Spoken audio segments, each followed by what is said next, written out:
എന്താ എന്താ ഉണ്ടായത്? റൂം തരാന്ന് പറഞ്ഞ എന്നെ ഇവിടെ പിടിച്ചിരുത്തിട്ട് റൂം തരുന്നില്ല. റൂം ഇല്ലെങ്കിൽ റൂം ഇല്ലെന്ന് പറയണം. വെറുതെ ആളെ പിടിച്ചെടുത്ത് മെനക്കെടുത്തരുത്. നിങ്ങളല്ലേ എന്നോട് റൂം കൊടുക്കാന്ന് പറഞ്ഞത്? പക്ഷേ ഇത് അഗതി വന്നൊരു സത്രമൊന്നുമല്ല. കാശില്ലാതെ റൂം കൊടുക്കും. കാശില്ലെന്ന് ആര് പറഞ്ഞു? അവരോട് ചോദിക്കും. കാശില്ലെന്ന് പറഞ്ഞോ? ഞാൻ അങ്ങനെ പറഞ്ഞിട്ടേ ഇല്ല. കഷ്ടമുണ്ട്. നിങ്ങൾ ഒരു ഉരുണ്ട് കളിക്കരുത്. എനിക്കറിയാം അവരങ്ങനെ പറയില്ലെന്ന്. താൻ അവർ പറഞ്ഞു കൂടി ചോദിക്കണം. എന്താ പറഞ്ഞേ? അങ്കമാലിയിലത്തെ പ്രധാനമന്ത്രി എന്റെ അമ്മാനാണ്, അങ്ങനോട് പറഞ്ഞ കാശ് അയച്ചു തരുമെന്ന് പറഞ്ഞു. അമ്മാവനെ വിളിച്ചു പറഞ്ഞ കാശ് അയച്ചു തരുന്ന അവര് പറഞ്ഞില്ലേ? നിങ്ങൾക്കൊന്ന് ഫോൺ ചെയ്ത്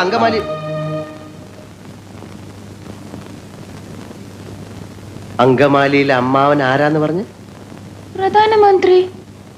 അപ്പൊ ഈ കഴുത പറയാ എന്റെ അമ്മാവന്റെ വകയല്ല ഈ ഹോട്ടലിൽ നിന്ന്. അപ്പൊ ഞാൻ ചോദിച്ചു നിന്റെ അമ്മാവന്റെ വകയാണോ ഈ ഹോട്ടലിൽ നിന്ന്? അപ്പൊ അവൻ എന്നെ എടിന്ന് വിളിച്ചു, ഞാൻ അവനെ പട്ടിന്ന് വിളിച്ചു.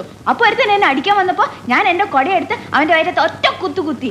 എന്റെ കൊടയെ പിടിച്ച് വലിച്ചപ്പോ അവിടെ ഇരിക്കുന്ന ഫോട്ടോ എടുത്ത് ഞാൻ തറയിൽ എറിഞ്ഞു പൊട്ടിച്ചു.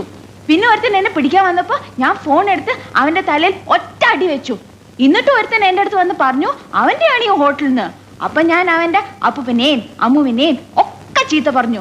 അവൻ പോലീസിനെ വിളിക്കുന്നു പറഞ്ഞപ്പോ അവിടെ ഇരിക്കുന്ന പൂച്ചട്ടി എടുത്ത് അവന്റെ തലയിൽ ഒറ്റ അടി വെച്ചു കൊടുത്തു. അവനെ ആസ്പത്രി കൊണ്ടുപോയി. ഞാൻ വേറെ ഒന്നും ചെയ്തില്ല, ഇത്രേ ചെയ്തുള്ളൂ. അതിനാണ് ഇവന്മാർ ഇങ്ങനെ ബഹളം വെക്കുന്നത്.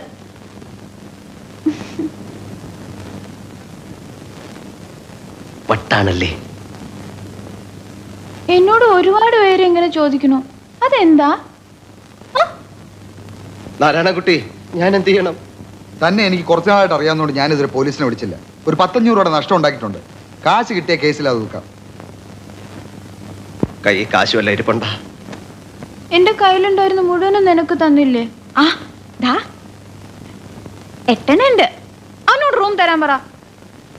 നാരായണൻകുട്ടി, ഇവർക്ക് മുഴുത്ത വട്ടാ. കൂടുതൽ ശല്യം ഉണ്ടാക്കുന്നതിന് വിളിച്ചോട് പോടോ. നാരായണൻകുട്ടി, താൻ വിളിച്ചോട് പോകുന്നുണ്ടോ? ഞാൻ പോലീസിനെ വിളിക്കണോ? പോലീസിനെ വിളിക്കണ്ട.